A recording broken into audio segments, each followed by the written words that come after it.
Hi viewers, welcome to treasures of English. இன்றைக்கி நம்ம என்ன பார்க்க போகிறோம் அப்படின்னு பார்த்தீங்கன்னா ஈஸியான சென்டென்சஸ் தாங்க. The first one is I must do it.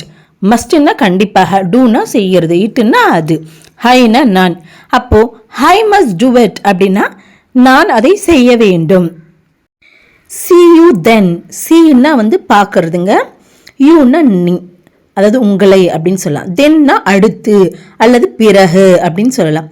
அப்போது see you then அப்படின்னு சென்டென்ஸில் வரும்போது அது என்ன மீனிங் கொடுக்கும் அப்படின்னு பார்த்தீங்கன்னா பிறகு பார்க்கலாம்.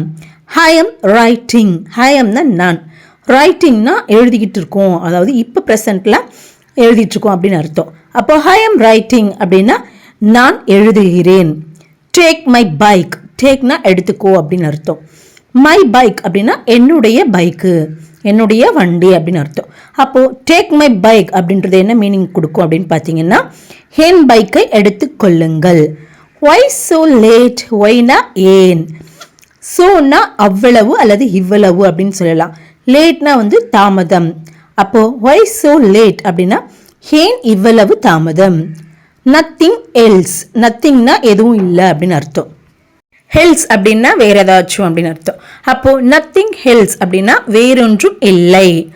டூ சம்திங், டூனா சே, சம்திங்னா சில அல்லது ஏதாவது அப்படின்னு மீனிங் கொடுக்கும். அப்போ டூ சம்திங் அப்படின்னா ஏதாவது சே அப்படின்னு அர்த்தம். ஓகேங்க, பை.